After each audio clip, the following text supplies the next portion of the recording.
یہ جو فرمایا گیا کہ روزہ میرے لیے ہے اور اس کا اجر میں خود ہی ہوں، تو اس سے کیا مراد ہے؟ یہ نہیں کہا گیا کہ میں ہوں، یہ کہ انا اجزی بہی، الصوم لی و انا اجزی بہی، روزہ میرے لیے اور اس کا اجر میں ہی دوں گا۔ میں ہی دوں۔ تو اس کی ایک خاص وجہ ہے، وہ وجہ یہ ہے کہ ہم دین کے جتنے احکام ہیں جن پر عمل کرتے ہیں وہ ہماری فطرت کے اقتضاء سے اٹھتے ہیں۔ مثلا اللہ تعالیٰ نے بدکاری سے روکا ہے، یہ میری اور آپ کی مصلحت ہے۔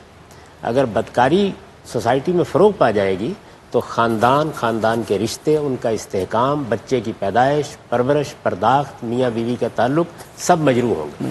تو یہ وہ چیزیں ہیں جن کو ہم علم و عقل کی روشنی میں سمجھ سکتے ہیں۔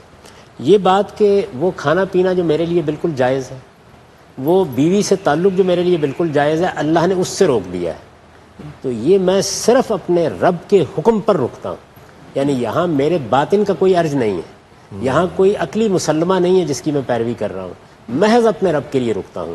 تو اللہ تعالیٰ نے یہ کرم فرمایا کہ چونکہ میرا بندہ میرے حکم پر ایک جائز چیز سے رک جاتا ہے، یعنی وہ چیزیں جن سے روکا گیا ہے وہ اپنی ذات میں ناجائز ہیں، ایک جائز کام سے رک جاتا ہے، تو اس وجہ سے اس کو جو اجر نیکی کا ملنا ہے قاعدے سے ملے گا، لیکن یہ ایک ایسا عمل ہے جو اس نے کر ڈالا ہے کہ میں اپنی طرف سے اس کو نہال کر دوں گا۔ تو یہ گویا بڑی محبت، بڑے التفات اور بندے کے گویا عمل کو قبول کر لینے کی بشارت ہے۔ یہ ایسے ہی ہے کہ جیسے ایک آدمی کی ایک تنخواہ مقرر ہے اور اس نے اس کے مطابق قاعدے کا کام کر دیا ہے، آپ نے کوئی خصوصی اس کو ذمہ داری دی، اس نے اس کو کمال دیانتداری کے ساتھ اور محنت کے ساتھ اور یکسوئی سے انجام دیا، تو آپ کہتے ہیں کہ بھائی اس کا اجر تو اب میں دوں گا آپ کو۔